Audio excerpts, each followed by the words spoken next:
Hai, Assalamualaikum warahmatullahi wabarakatuh. How is your day guys? Bagaimana kabar kalian hari ini?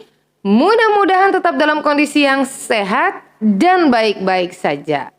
Well guys, di video kita kali ini akan membahas mengenai recount text. Lebih spesifiknya kita akan membahas mengenai personal recount. Nah, bagaimana teori dan contoh-contoh dari personal recount? Karena itu kalian harus saksikan video ini dari awal sampai dengan selesai. Oke? Are you ready? Let's go!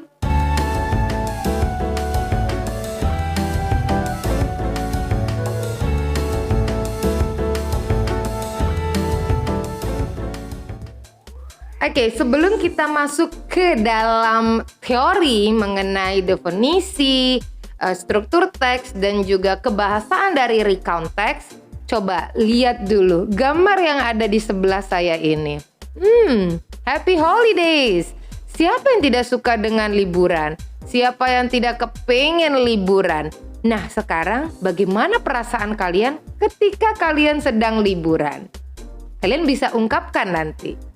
Yang kedua, gambar ini. Car accident. Peristiwa yang menyedihkan tentunya ya. Bagaimana perasaan kalian kalau seandainya kalian dalam kondisi seperti ini?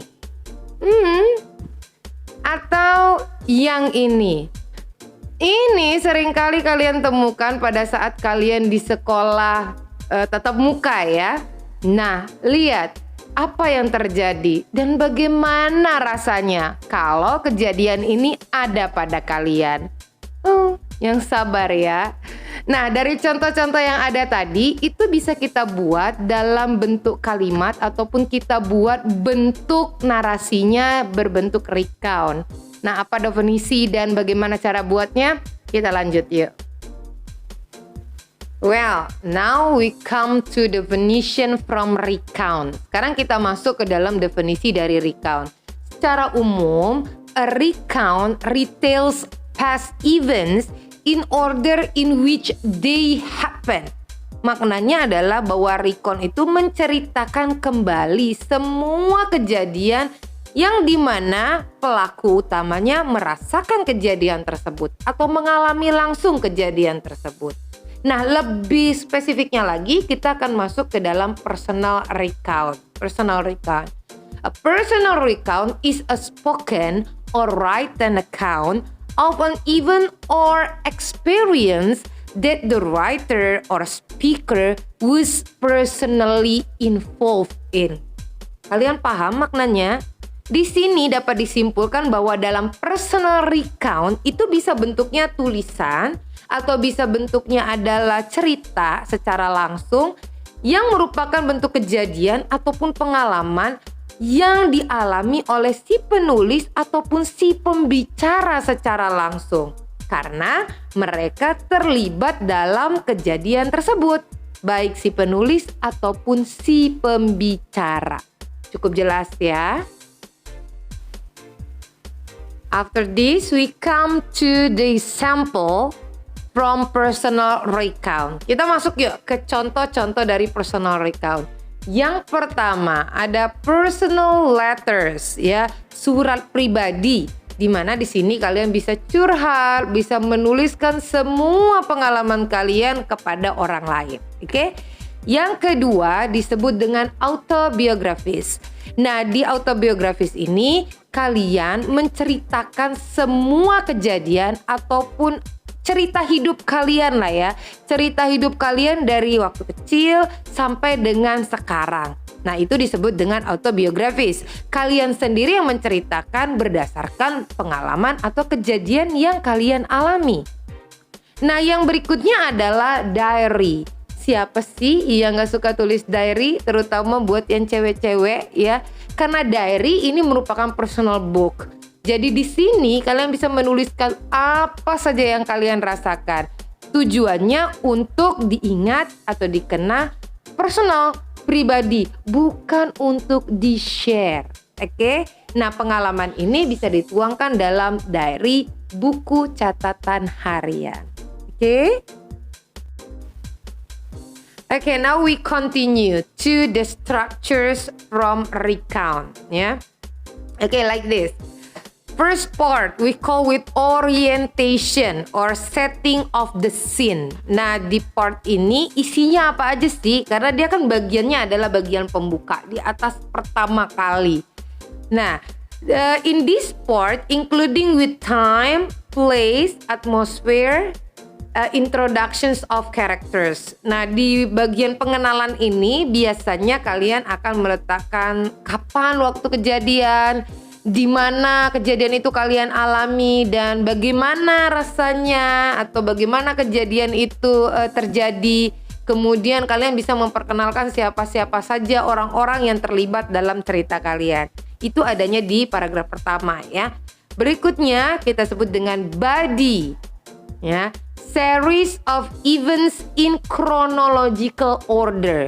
Nah, di part ini kalian akan mulai bercerita mengenai semua kejadian secara berurutan. Tujuannya apa? Supaya mudah untuk dipahami. Nah, yang terakhir disebut dengan reorientation, closing or conclusion, and also can be personal opinion. Jadi di part ini isinya adalah penutup, closing ya, ataupun conclusion lah kalau seandainya kalian ingin membuat kesimpulan dari cerita kalian yang panjang. Bisa juga bentuknya adalah personal opinion, bagaimana pendapat kalian terhadap sebuah kejadian itu. Contoh, kalian pergi jalan-jalan ke Candi Borobudur dan kemudian kalian menuliskan di reorientation atau di closingnya adalah personal opinion, pendapat kalian mengenai Candi Borobudur dan suasana yang ada di sana. Oke guys, you get it? Kita akan lanjutkan ke language features ya. Tata bahasanya dalam membuat teks berbentuk recount. Yang pertama, use the first personal pronouns. Contohnya, for singular, I, me, myself, mine, and my. Itu dalam bentuk personal pronouns ya. Kemudian yang plural, like we, us, ourselves, our, and ours. Oke, itu contoh dari first personal pronouns, kata ganti orang pertama. Nah, second, yang kedua, use the time connectors, menggunakan kata hubung waktu, kata keterangan waktu. Contohnya seperti apa? During, when, then, and until ya.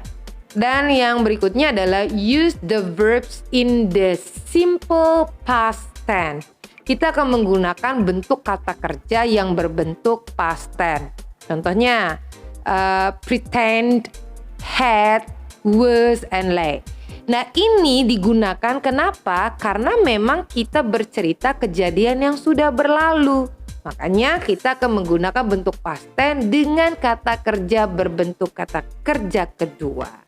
Oke? Sekarang saya akan lanjutkan menjelaskan tentang penggunaan dari tata bahasa tadi. Yang pertama, tadi disebutkan bahwa use of first personal pronouns. Teorinya seperti ini. To show it is a personal recount. Jadi kita gunakan first personal pronouns karena memang cerita ini kita alami sendiri, ya. Nah, karena itu kita akan menggunakan bentuk kata ganti orang pertama supaya menegaskan bahwa this is the real our experience. Kemudian yang kedua adalah use the time connectors, ya, yang tadi during, then, until, and so on. To show the order in which something took place, untuk menyatakan keterangan waktunya, keterangan waktu yang dipakai. Kemudian use of verbs in the past tense. Jadi penggunaan verbnya adalah past tense to show that the actions happened in the past. Jadi menyatakan bahwa ya kejadian itu semuanya sudah berlalu, kejadian itu sudah terjadi di masa lalu. Nah, makanya kita akan menggunakan bentuk expression yang menggunakan simple past tense. Bisa dengan kata kerja kedua ataupun dengan menggunakan to be, was, or were. Oke guys, gimana? Kalian sudah cukup paham mengenai recount, terutama personal recount? Nah, sekarang saya akan berikan kalian contoh dari personal recount. I will give you the example from personal recount. Ya, bentuknya ini ya, personal letters. Jadi bentuknya adalah personal letters.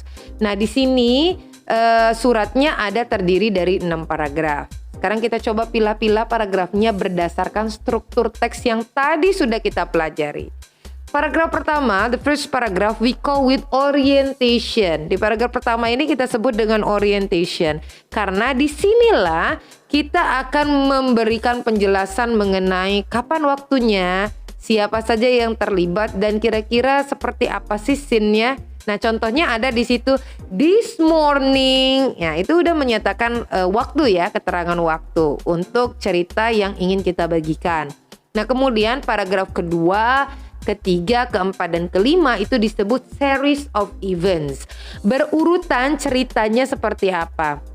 Menggunakan time conjunction seperti first, ya kan, then, dan juga finally. Itu berurutan menyatakan keterangan waktunya. Jadi event yang pertama apa, event yang kedua, ketiga, sampai dengan event yang terakhir. Coba lihat, semuanya ditulis berurutan ya, supaya si pembaca juga memahaminya lebih baik. Nah, di paragraf terakhir itu disebut dengan reorientation. Ada di paragraf ke-6. Nah, karena dia bentuknya di akhir, maka biasanya part ini dipakai untuk closing ya. Bagaimana kita menyudahi cerita kita kepada orang lain. Oke? Kita masuk lanjut ke penjelasannya untuk yang language features.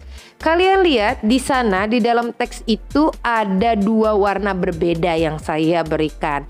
Ada yang berwarna biru dan ada yang berwarna merah. Nah, yang berwarna biru itu disebut dengan bentuk simple past. Karena lihat di dalamnya warna biru. Paragraf pertama kata-kata yang berwarna biru. Seperti contohnya when. Kalimatnya adalah I went to bla bla bla bla. When itu merupakan bentuk kata kerja kedua dari go. Ya. Kemudian ada di bawahnya di paragraf pertama baris kedua, we traveled by bus. Ya. Nah, traveled itu adalah bentuk kata kerja kedua dari travel, ya, dan seterusnya. Sedangkan yang berwarna merah itu disebut dengan time connector. Di paragraf kedua baris pertama itu ada loh. First, ya, we went to the art studio dan seterusnya. Kemudian ada then, itu untuk menyatakan bahwa kita menyambungkan kalimat pertama dengan kalimat berikutnya, ya. Dan yang berikutnya ada di paragraf kelima. Finally. Nah, ini menyatakan bahwa ya cerita ini urutannya udah selesai ya. Kejadian-kejadiannya sudah mau selesai. Maka dikasih konektornya adalah finally. Oke? What do you think, guys? You get it? Well guys, that's all about recount text. Sudah selesai loh pembahasan kita mengenai recount text. Cukup singkat ya. Cukup singkat tapi mudah-mudahan ini bisa sangat membantu kalian dalam memahami materi yang berbentuk recount text. Nah, oleh karena itu jangan lupa untuk selalu like, share, dan juga subscribe this channel. Lonceng notifikasi tentunya supaya kalian terus akan mendapatkan update-update pelajaran terbaru dari saya. Okay guys, you get it? Thank you very much. See you and wassalamualaikum warahmatullahi wabarakatuh.